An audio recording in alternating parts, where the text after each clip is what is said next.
So I'm just walking along the river here with my dog. Where's your Bean? Hey, Mr. Bean. I call him Jawana. I think that's his First Nations name. Hey, Zanena. He's my best friend though. He's seriously the most gentle, loving guy ever. Unless you're unless you're walking around filled with anger. If you got anger and your dog is like terrified and you guys approach us, my dog is a beast.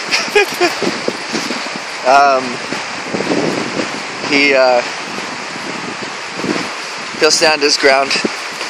I've had many people freak out on me. Bah, your dog's attacking mine. He doesn't actually like attack. All he does is go. And then if someone's filled with anger and fear, oh man, they just start screaming. Ridiculous. But I'm learning to protect him and myself from these people. You can usually tell. He'll act a little bit weird, or I can sense it that someone, and you can watch people's body language. And what I do is I'll just grab him, go right off the path, and just avoid the fearful dogs. Now, why is that? Fear is the opposite of love. Okay, we've heard that before, right? I'm sure everyone's heard that. If you love something, no matter what that thing does, you show it compassion. You go, okay, this person's acting crazy. This person doesn't see the big truth. This person doesn't see what's going on. I empathize. They must have been traumatized. They must be holding on to grudge.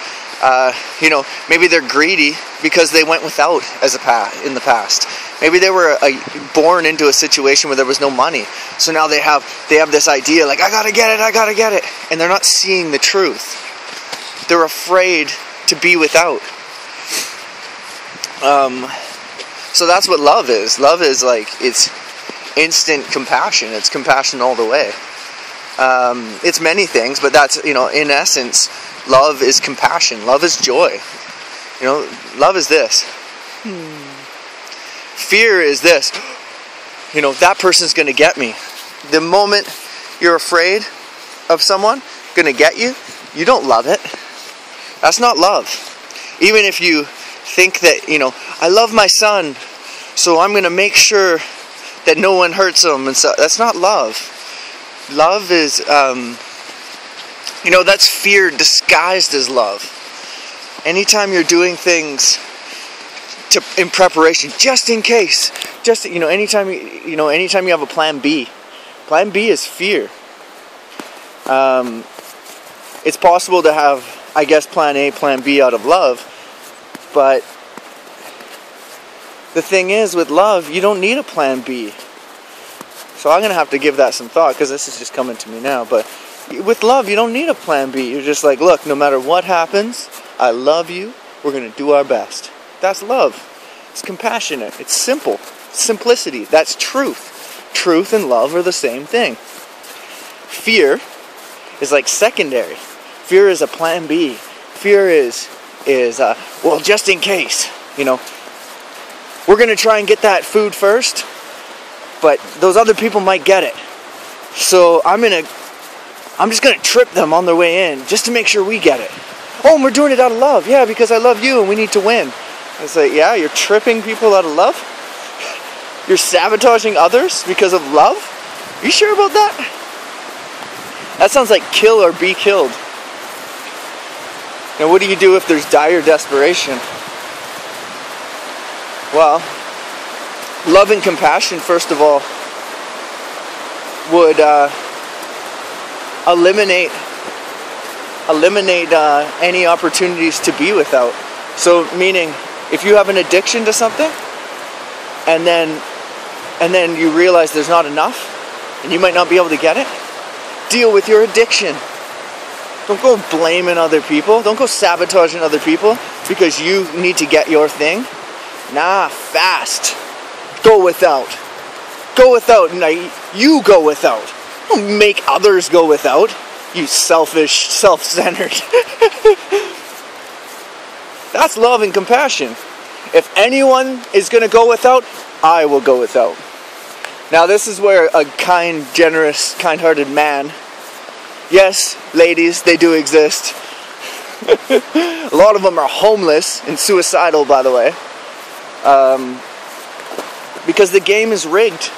It's rigged for brutal, self-centered, selfish men. And the laws, women get the children, women are able to, the system, the school system, everything is rigged for the selfish man and on behalf of women. Based on probably fear that women won't get enough. Now to empathize for women, it's like, yeah, you have children. It's like, it's hard to win that argument for any man, even the most compassionate, loving. It's like, she's being self-centered and she's scared. So yeah, well, she was sexually abused. She has children. What are you going to do? There's not much you can do as a man. That's why men, a good, kind-hearted man, we can fast. We have different metabolism than women. If you look up intermittent fasting and you study, I know there's a lot of rumors and falsities going around about men and women being exactly the same. Women have a higher body fat than men do. Women metabolize food differently than men.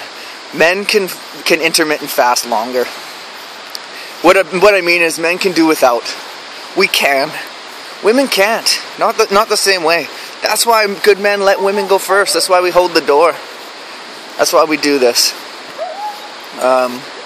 Going on in a rant.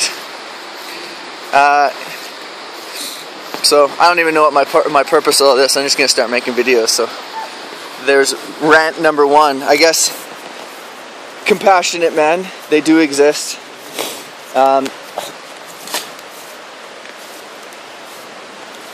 And it's gonna become evident here as all the people's truth are coming to light now. There's no more hiding. There's no more pretending. Let's see who you truly are. This is who I truly am. I'm a loving, supporting being. Like I just am. Have I made mistakes? Oh Lord.